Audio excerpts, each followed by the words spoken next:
पाप से है तारती। श्री भागवत भगवान की है आरती, पापियों को पाप से है तारती। श्री भागवत भगवान की है आरती, पापियों को पाप से है तारती। श्री भागवत भगवान की है आरती, पापियों के पाप से तारती।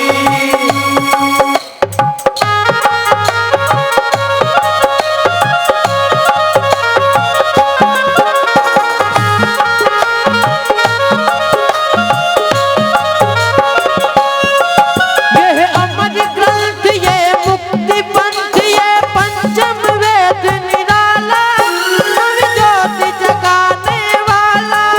ये अमर ग्रंथ ये मुक्ति पंथ ये पंचम वेद निराला, नव ज्योति जगाने वाला। ओ हरि नाम यही हरि नाम यही, हरि नाम यही हरि धाम यही, यही जग मंगल की आरती, पापियों को पाप से है तारती। श्री भागवत भगवान की है आरती, पापियों को पाप से तारती। हरि हरि हरि बोल।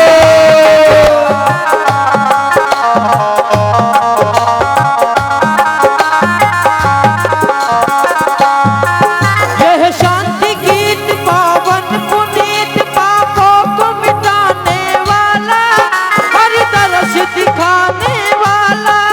ये शांति गीत पावन पुनीत पापों को मिटाने वाला, हरि दर्श कराने वाला। वो हरि दर्श कराने वाला है, बिगड़ी को बनाने वाला है। हरि दर्श कराने वाला है, बिगड़ी को बनाने वाला है। वो यह सुख करनी या दुख हरनी, यह सुख करनी यह दुख हरनी, यह सुख करनी या दुख हरनी। यह सुख करनी यह दुख हरनी। श्री मधुसूदन की आरती, पापियों को पाप से है तारती। श्री भागवत भगवान की है आरती, पापियों को पाप से तारती। हरि हरि हरि बोल।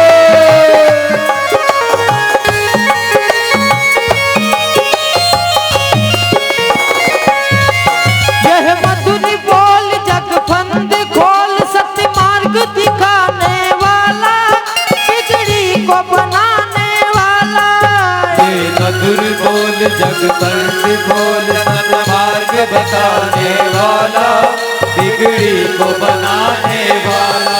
वो बिगड़ी को बनाने वाला है, आज बचाने वाला है। बिगड़ी को बनाने वाला है, सत्य मार्ग दिखाने वाला है। श्री राम यही घनश्याम यही, श्री राम यही घनश्याम यही, श्री राम यही घनश्याम यही। श्री राम यही घनश्याम यही। श्री प्रभु महिमा की आरती, पापियों को पाप से तारती। श्री भागवत भगवान की है आरती, पापियों को पाप से तारती। श्री भागवत भगवान की है आरती, पापियों को पाप से तारती।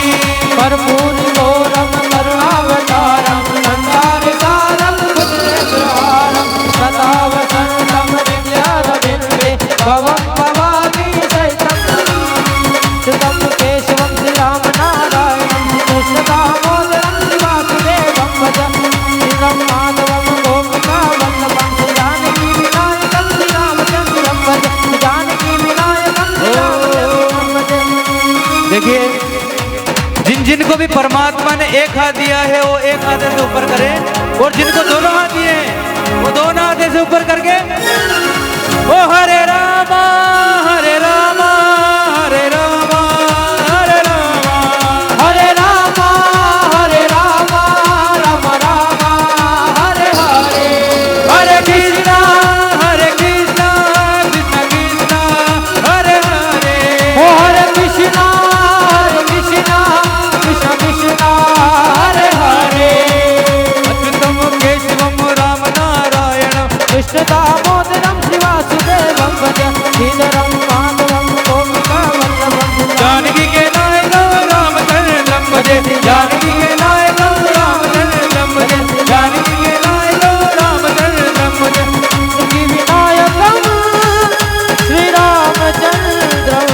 भजे। जलेन सिद्धिकर्णं महापुष्पे देवादिवदनं आरोग्याति आत्मादिवदनं हस्तक्षत पुष्पाणि मत्रुष्पाञ्जलिं कुर्यातः। हरिः ओं जनेन जन्मय जन्त देवास्तानि धर्माणि पतवान्य सन्नाते हनाकं महिमानः सजन्त्र यत्र पूर्वे साद्याः शान्तिदेवः। हरिः ओं एकदन्ताय विद्महे वक्रतुण्डाय धीमहि तन्नो दन्ते प्रचोदयात्। गणाम्बिकाय च विद्महे कर्मसिद्धिं च धीमहि तन्नो गौरी प्रचोदयात्। नारायणाय विद्महे वासुदेवाय धीमहि तन्नो विष्णु प्रचोदयात्। देवकी नंदनाय च विद्महे वासुदेवाय च धीमहि तन्नो कृष्ण प्रचोदयात्। ज्ञान गंगाय च विद्महे पंचम वेदाय च धीमहि तन्नो श्रीमद्भागवत प्रचोदयात्। नाना सुगंध पुष्पाणि यथा कालो भवानि च पुष्पांजलिर्मयादित्य ग्रहणं परमेश्वरः। पुष्पांजलिर्पण करो ग्रहण करो भगवान कृपा दृष्टि अब राखियो श्री गोपाल कृष्ण भगवान नमो नमः। बोले गोपाल कृष्ण भगवान की जय हो। राजा रामचंद्र भगवान की जय हो। महाकालेश्वर भगवान की जय हो। हर सिद्धि मात की जय हो। श्रीमद् भागवत महापुराण की जय हो। अनंत बलवंत हनुमंत लाल की जय हो। पार्वती पते हर हर महादेव हर गंगे हर नर्मदे हर क्षिप्रे हर हर हर महादेव हर। जय जय श्री राधे जय जय श्री राधे जय जय श्री राधे श्याम। सभी अपने स्थान पर परिक्रमा कर लेंगे। ओम सप्ताशासन परिदस्त्रिः सप्त समितः कृतः देवा जनयतन तन अवतन पुरुकम पशुम सभी गोविंद बोलो हरि गोपाल बोलो।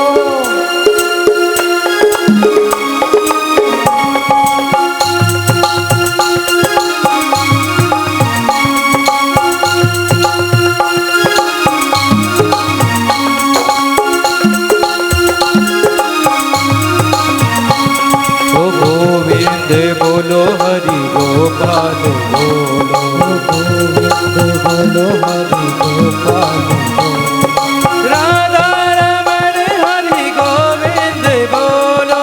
राधा रमण हरि गोविंद बोलो। बोलो हरि गोपाल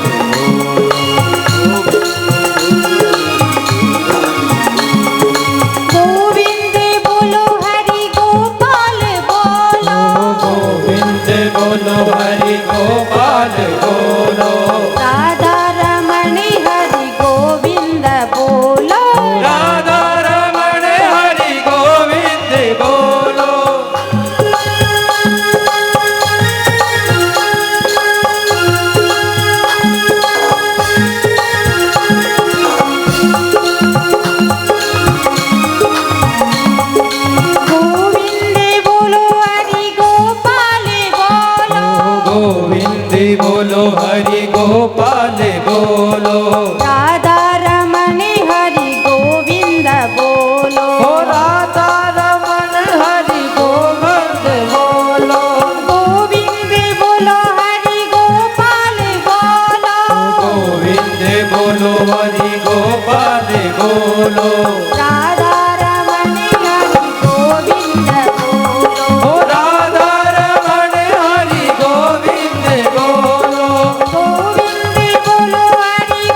भजो रे मन गोविंदा, भजो रे मन गोविंदा।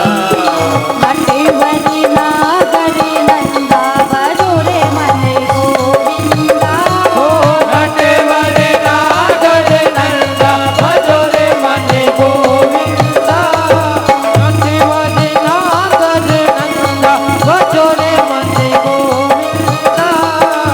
नटवर नागर नंदा भजो रे मन गोविंदा।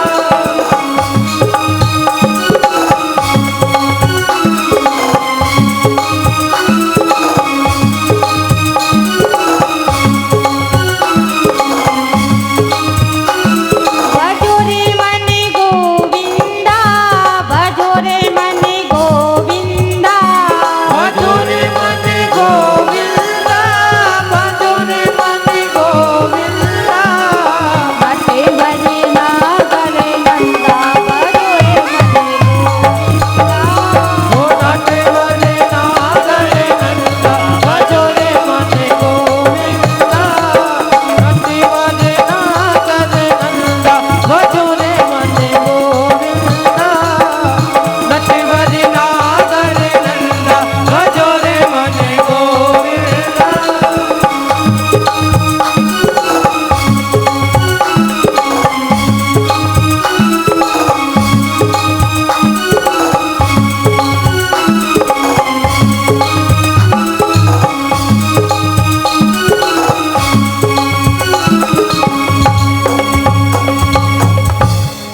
बोले कृष्ण कन्हैया लाल की जय हो। राधे रमन सरकार की गौ माता की जय हो।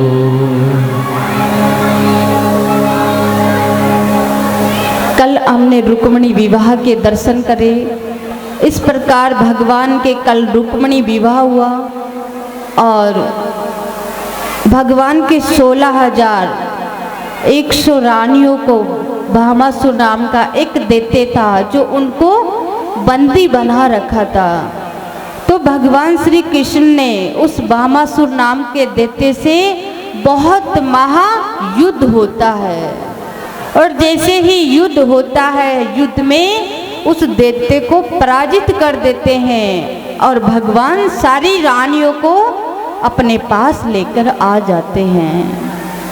फिर उन सबसे पूछते हैं कि अगर आप अपने अपने घर जाना चाहते हो तो मैं सबको अपने घर छोड़ सकता हूँ।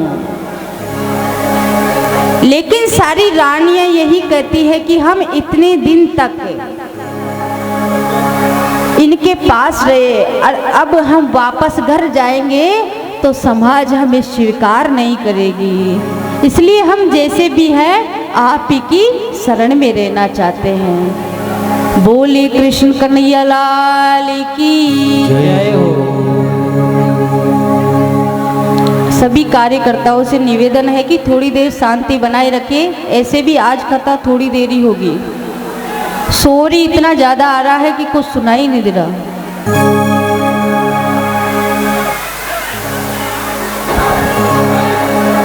बोले कृष्ण कन्हैया लाल की जय हो। तो इस प्रकार भगवान के 16,108 विवाह होते हैं, जिसमें से 8 मुख्य विवाह होते हैं भगवान के।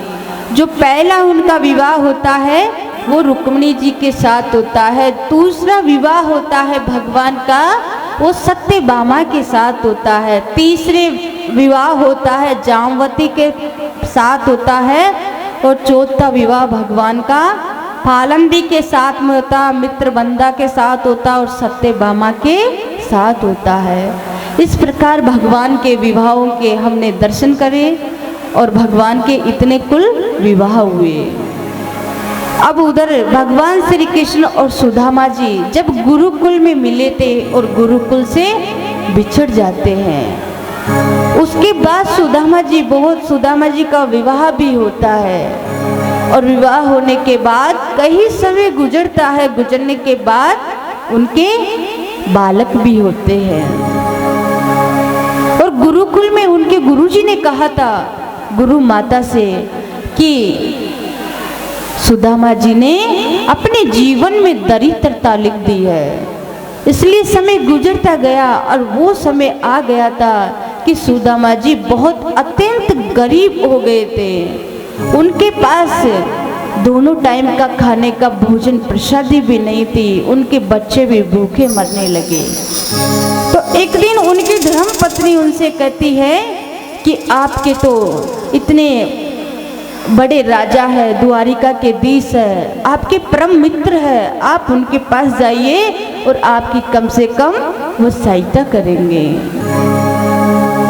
लेकिन सुदामा जी कहते हैं कि गुरुकुल से बिछड़े हुए इतना समय हो गया, कभी मैंने उनका हाल चाल भी नहीं पूछा, और आज मैं उनके पास जाऊंगा तो क्या सोचेंगे कि देखो मेरे पास मांगने के लिए आ गए, दुख की घड़ी पड़ी तो मेरे पास आ गए। मेरा कोई स्वार्थ का प्रेम थोड़ी है, मेरा तो एक निस्वार्थ प्रेम था, निस्वार्थ हमारी मित्रता थी।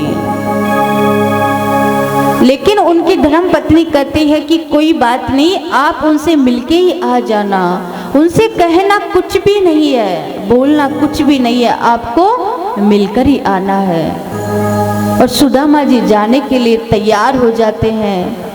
थोड़ी सी पोटली में उनने चावल बांधा और बांधकर अपने परम मित्र भगवान श्री कृष्ण जी से मिलने के लिए जाते हैं।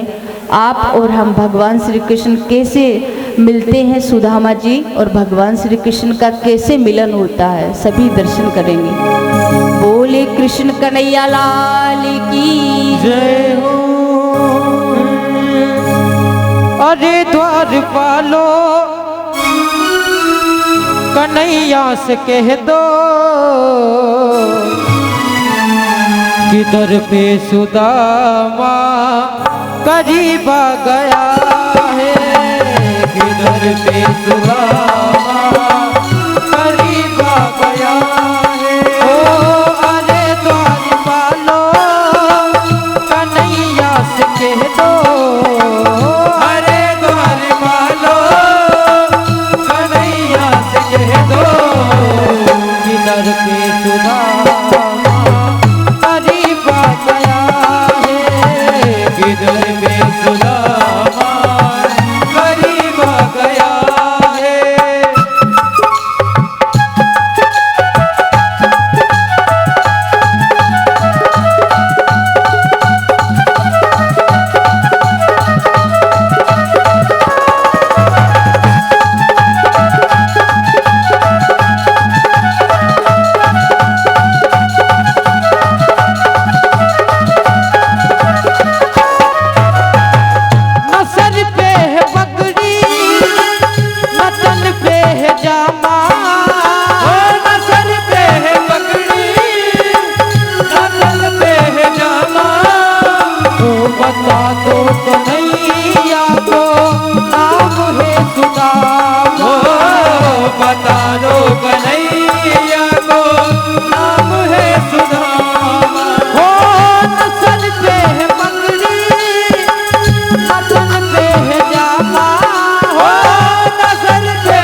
में सुदामा करीब आ गया है, किधर में सुदामा करीब आ गया है, किधर में सुदामा करीब आ गया।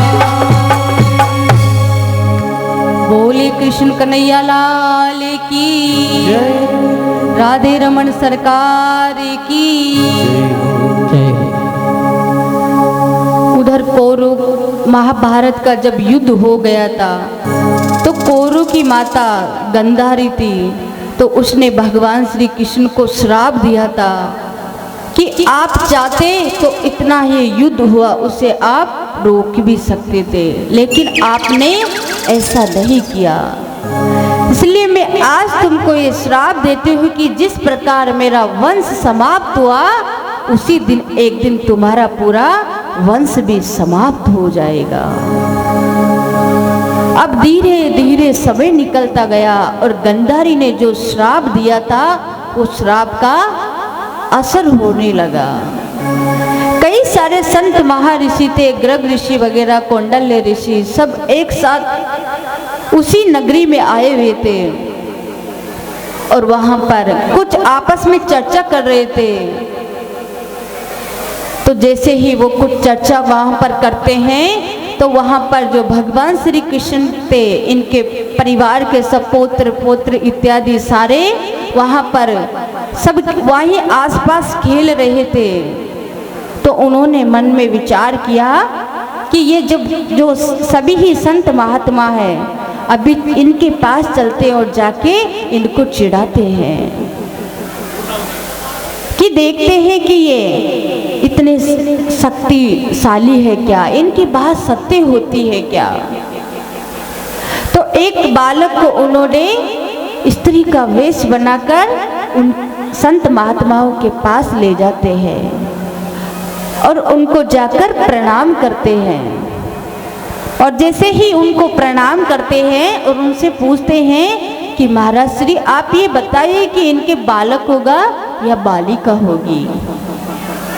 अब वो तो सब कुछ जानते थे, उन्हें पहले तो समझाते हैं कि इस तरह की आप हरकत ना करो, हम थोड़ी कुछ महत्वपूर्ण कुछ चर्चा कर रहे हैं, तुम थोड़ा अभी जाओ बाद में आना।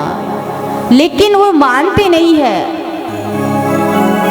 और पहले तो संत ऋषि सब बहुत ही प्रेम से उनसे वार्तालाप करते हैं।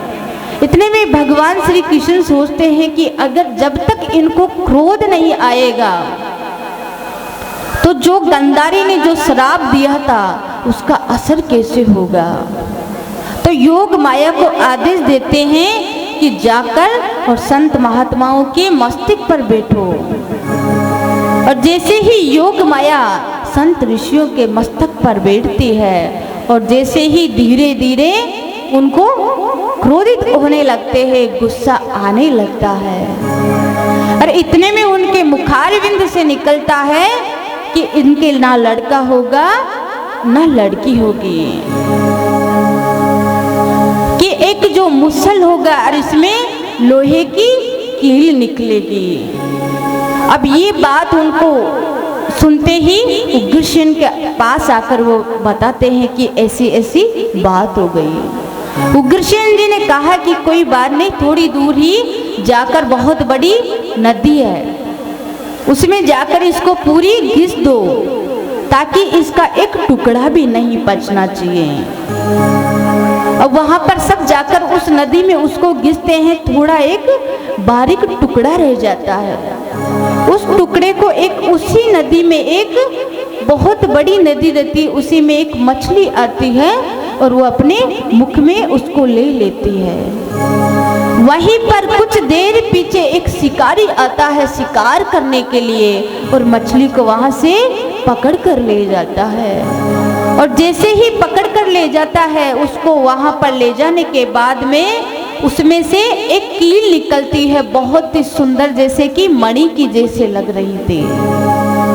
वो अपनी तीर के वहां पर उसको धारण कर लेता है और इधर इनका भगवान श्री कृष्ण का पूरा परिवार ही आपस में लड़ झगड़ कर और साक्षात भगवान अपने पूरे परिवार का उद्धार करते हैं और भगवान की धाम चले जाते हैं। बोले कृष्ण कन्हैया लाल की जय हो। हम न भूलेंगे तुमको कन्हैया,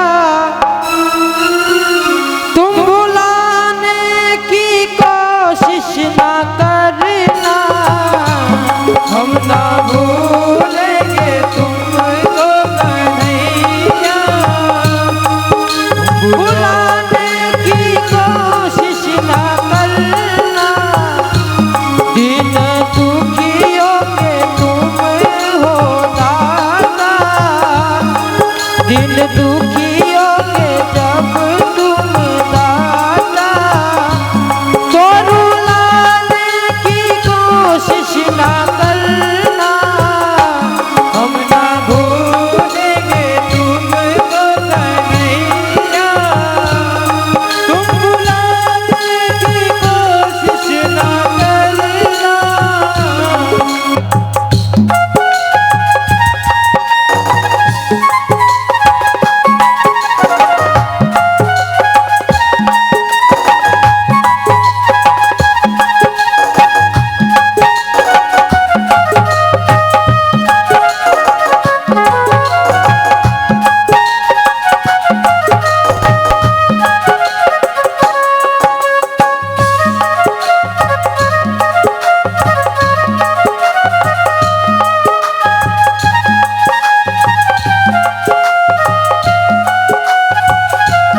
हमने तुमको ही अपना बनाया, झूठी दुनिया से दिल को हटाया।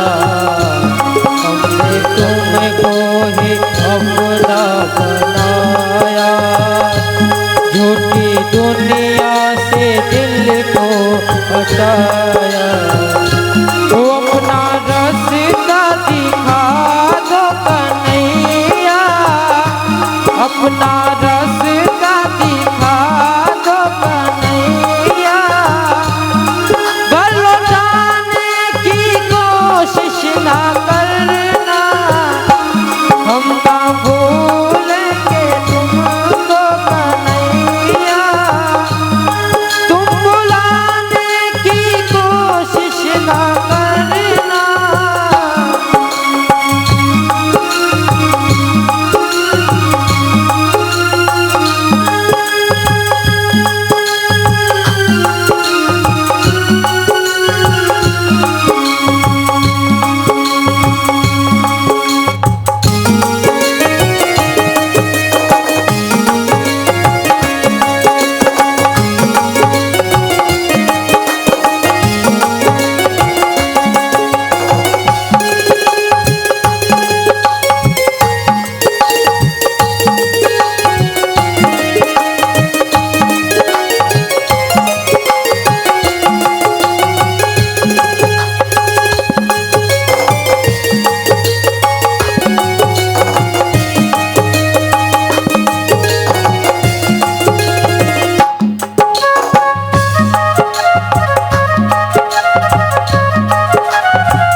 जिसका कोई नहीं उसका तू है, तूने गीता में ऐसा कहा है।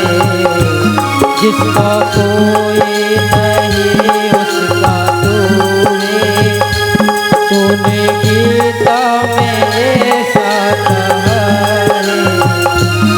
अपना वादा निभा दे कन्हैया, अपना वादा निभा दे कन्हैया। यूं रुलाने की कोशिश ना करना। वो हम ना भूलेंगे तुमको कन्हैया, तुम भुलाने की कोशिश ना करना।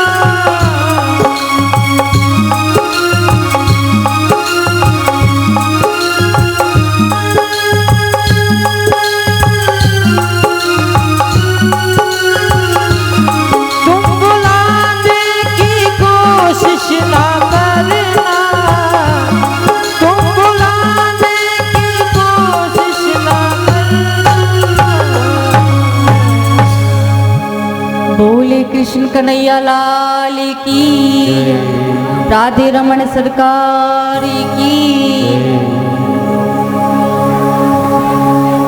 राजा परीक्षित थे, उनको भी श्राप लगा हुआ था कि 7 दिन के भीतर आपको तत्सम नाम के श्रव के डसने से आपकी अकाल मृत्यु हो जाएगी।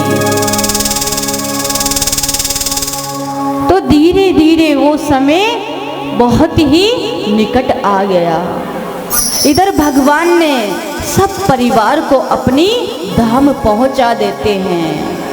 अंत में भगवान श्री कृष्ण बचते हैं तो उधर देव की माता वसुदेव जी, यशोदा मैया, नंद बाबा सब ग्वाल बाल सबसे मिल रहे हैं और सबसे पूछ रहे हैं कि अगर कोई किसी की कुछ इच्छा है तो बताइए।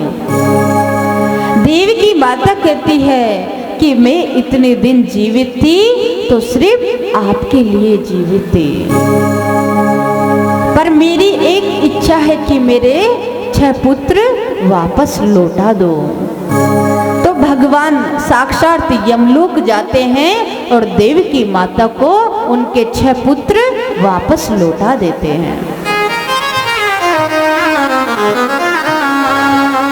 और अंत में भगवान सबको आशीर्वाद देते हैं कि मैं वृंदावन में सदा निवास करूंगा, सदा मैं आपके साथ हूँ। और अंत में एक जंगल में चले जाते हैं और जंगल में जाके एक पेड़ के नीचे जैसे ही भगवान वहाँ पर लेट जाते हैं, पेड़ के सारे पत्ते भगवान के ऊपर जैसे ही गिरते हैं तो उनका सारा शरीर ढक जाता है। उनका पैर जैसे दिखाई देता है थोड़ा बहुत, तो जो शिकारी था वो शिकारी वहाँ पर आता है और उसे भगवान का पैर ऐसे दिखाई दे रहा है कि कोई जैसे मणि चमक रही हो। तो जैसे ही वो निशाना बांधता है भगवान के पैर में, और भगवान साक्षात वो तो परम पिता परमेश्वर भगवान श्री कृष्ण थे। वहाँ सारे देवी देवता वहाँ पर उपस्थित हो जाते हैं। जिस शिकारी ने शिकार किया था वो दौड़ा दौड़ा आता है कि ये मैंने कैसा अनर्थ कर दिया।